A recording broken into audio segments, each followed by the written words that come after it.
Good day, and we're here with another edition of Around Windsor. And today I have our Assistant Town Clerk, Riley White, and she's going to explain the process for the upcoming November election. We used to be able to say, well, Election Day is November 5th or whatever the date was, and this year it is November 5th. But in reality, the election started sometime at the end of last week when you likely received a ballot from the state in your mailbox. And that's where we'll start with Riley explaining what does this election process look like? Where is the direction come from? What is the process from that ballot you got in the mail to what, if you want to use it or not, to how you will vote on Election Day on November 5th. So with all that, I'll turn it over to Riley. She has been crazy busy. This is the Tuesday before Autumn Moon Festival, so Riley's heading that up as well. So if you see her on the street, just be nice. Well, thanks. Sure. So this will be the third time around that the state is mailing absentee ballots to all active registered voters. So that means voters that have not been put on the challenge list, those that are not missing an oath or a verification, anything like that. So if you're used to coming into our polls, you likely received a ballot in the mail. What you'll get in the mail looks like this right here from the state. And like I said, the Secretary of State's office takes care of mailing all of these ballots out. I have been telling folks that if you don't for some reason see one in your mailbox, by the middle of the month, give me a call and I can reissue you one. I will have you just come pick it up in office if we do that, because that would be easier. So this is what you will get in the mail. You'll see there's little QR codes on it. It is your official election material. Within that envelope, you will find your ballot. They are double-sided for Windsor this year because our justices of the peace are up for re-election. You will find this new little card that is going to tell you about going online and looking on the My Voter page, where you now can find candidate information that the Secretary of State's office has put out, which is very helpful.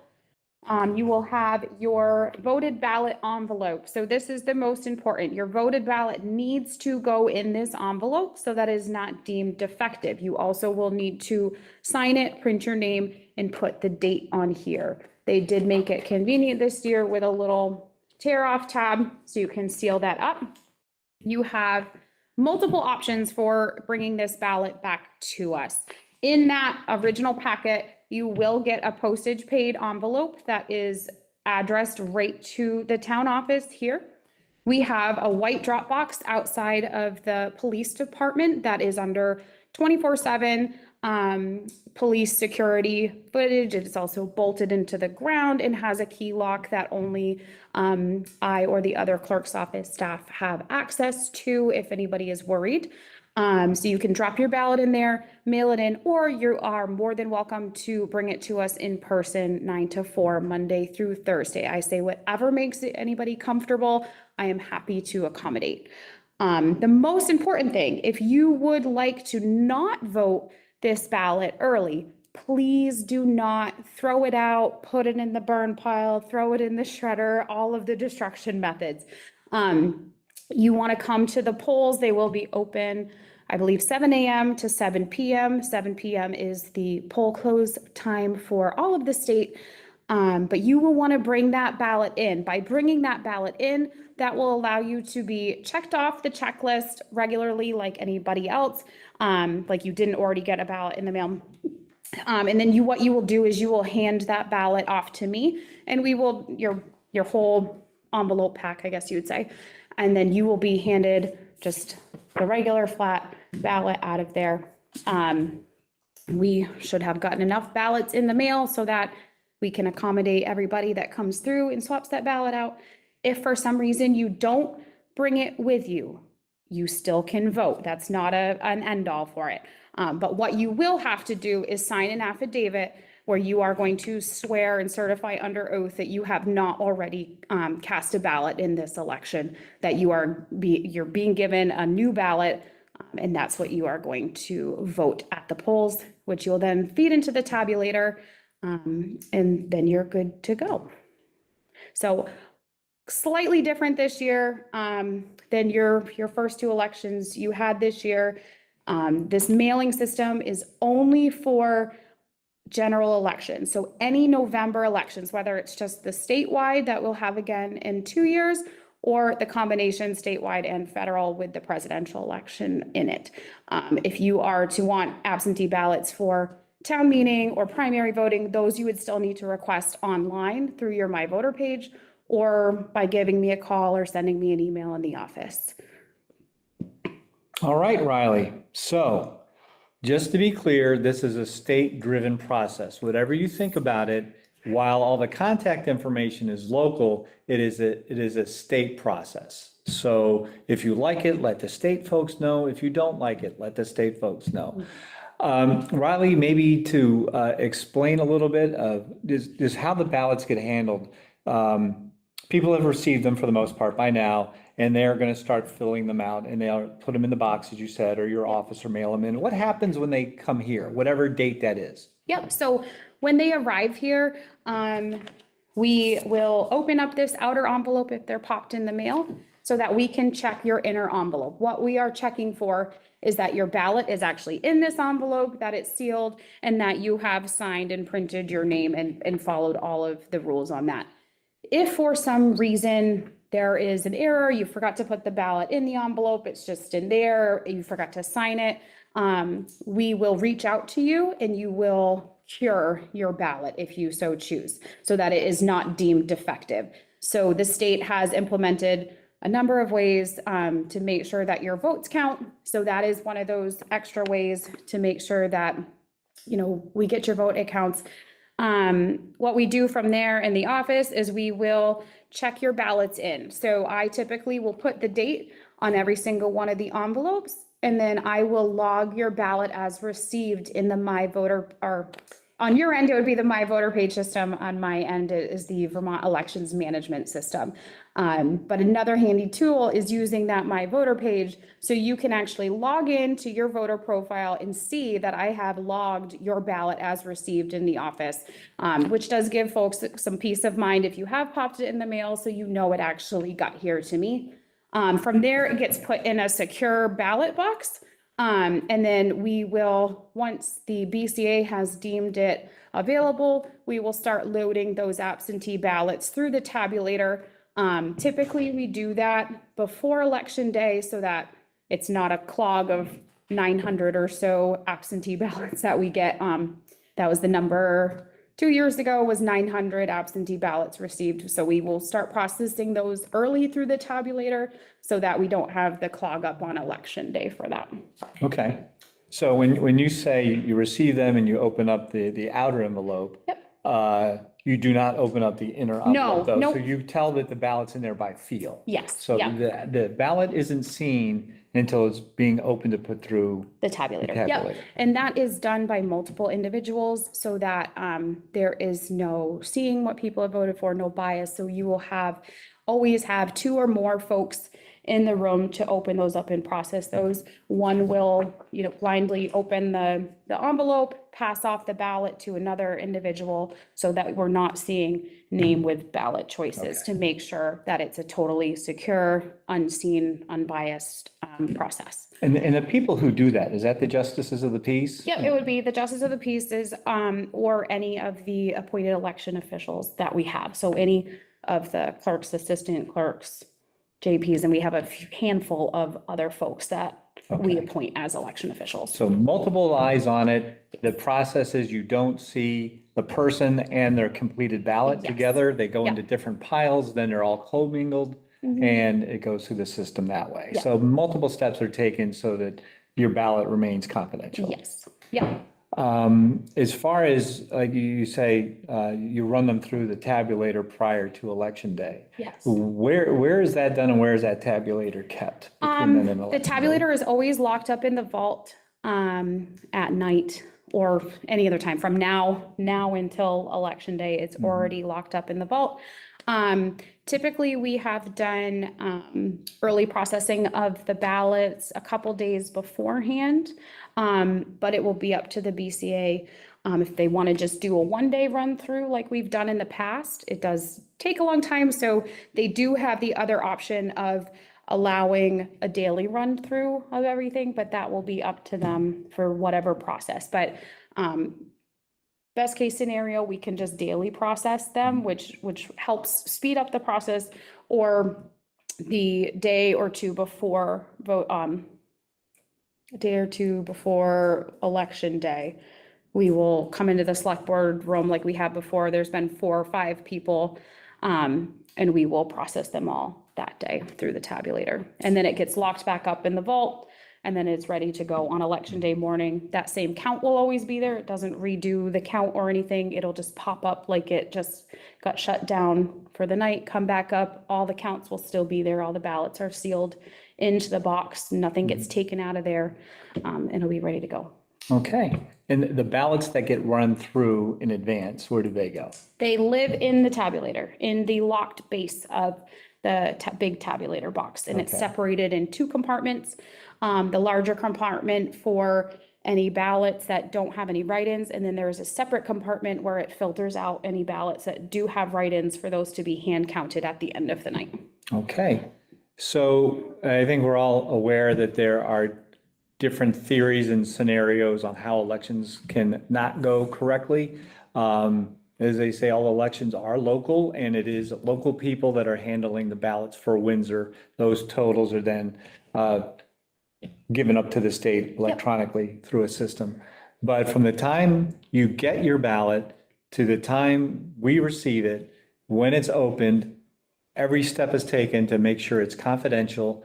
There is nothing in the process that would allow a ballot to be double counted because it gets locked in. The other side, as you had mentioned, the My Voter on their end and what's the election something portal, Yeah, so whatever. on my end, it's the Vermont Elections Management System. On the front end for the voter, it is called your My Voter page. You can access that, I think, on this little handout. It gives you the URL right here. It is mvp.vermont.gov. And that's where you can log into your voter profile using your name and either your driver's license or the last 4 of your social security number.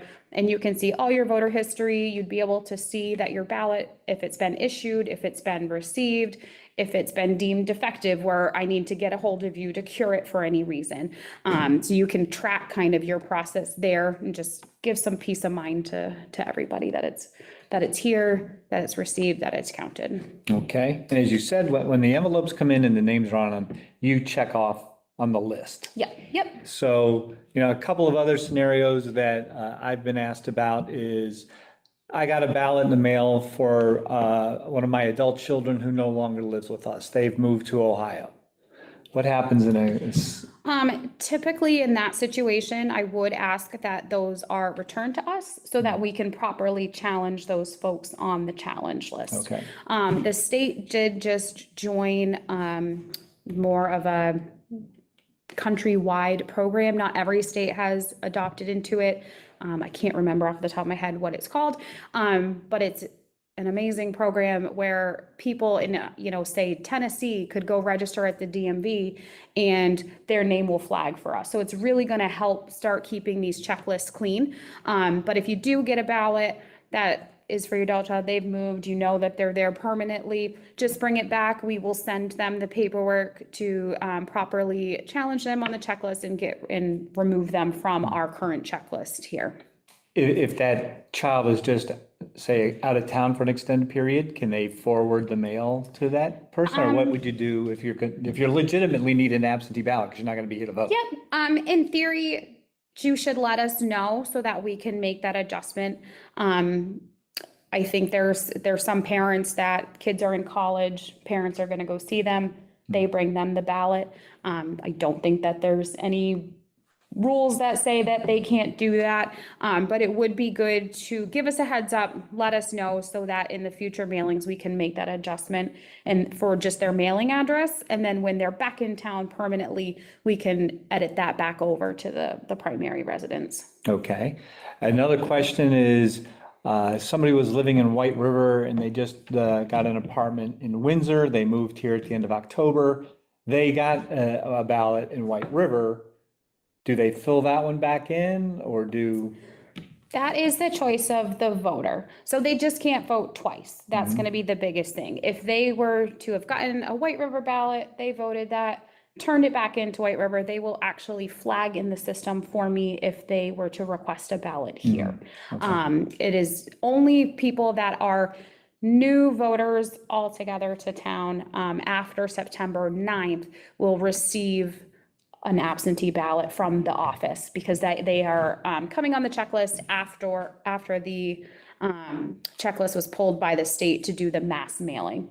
But any folks that have transferred in, we can filter through those and we can wait for them to actually request a ballot from us so we can see if they've actually gotten one from another town or not.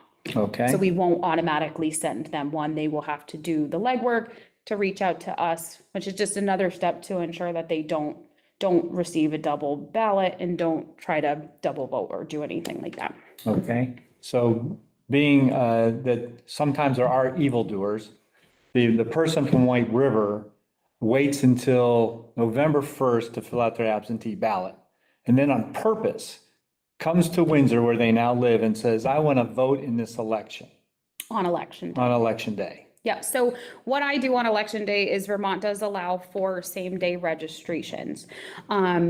So they will fill out a paper registration form, but I don't just use that registration form and go right onto the checklist. We have always, in my time being here, have taken that registration form, have input them into the actual voter management system that we have. And so we would see that kind of flag either way. So they could register and I could pull them over, but it should flag that they have voted. And for some reason, if we go to enter all of the voter participation, which we do have to do afterwards, and that will show everybody that voted in person and all the absentees, if they do flag on there and we see that there is an issue, we will contact the Secretary of State's office and then they will take it from there on the issue of a double vote. In that So there would be a way, for example, at the state level to see somebody voted in two different jurisdictions in Vermont. We should be able to see it, yeah. Okay, yeah. and then it's up to the state to do whatever they want take to it do with from that there. information. Yeah. So it just wouldn't go unnoticed. Yes, Right. yeah. And then finally, those fine college students, somebody's out on campus getting them to register to vote in Oklahoma, and so they register to vote in Oklahoma, and mom and dad send out the ballot from here to vote in Vermont, and we'll give everybody the benefit of the doubt. Oklahoma and Vermont have different congressmen and senators, different governors, all of that kind of stuff. They're all on the federal ballot. If somebody were to vote on their college campus and absentee vote at home, would that get picked up? That would be a question for the Secretary of State's office. Okay. I am sure that there is some formula in which they put everything into one federal template, but I am not 100% certain. Well, when people bring up that we're, I think, in a really a new environment when it comes to voting. And I don't think we're at the end of the transition of where we're going from, you have to show up in person on that day to maybe you never show up in person. I don't know. But I know I see a lot of what happens in the office, and I see the dedication of the staff and the volunteers that help with this. And it's taken very seriously. And there are a lot of checks and balances to ensure that every vote counts and no vote is undermined by a improper vote. So I would vote in confidence. It's not 100% foolproof, but it's pretty darn foolproof at our level. So just keep in mind that this is a state program. Your local folks are implementing it and doing a good job with the customer service aspect of it. The polls do open at 7 on the 5th. Yes, and that is only for presidential elections that we open at the earlier 7 a.m. time to accommodate any folks that have early work schedules or something comes up in their day to make sure that they can either get that absentee ballot to us, or if they do choose to, they have that 12-hour window now to get into the polls and deposit that ballot in the tabulator themselves. All right. Have you said everything that needs to be said? I sure hope so. If not, just give me a call and I'm happy to answer any questions. Do you have preferred candidates on the ballot? No. Don't answer it. Okay, well, thank you, Riley. Appreciate all the effort, and we look forward to seeing everybody who hasn't voted by absentee here in person on Tuesday, November 5th. Thank you.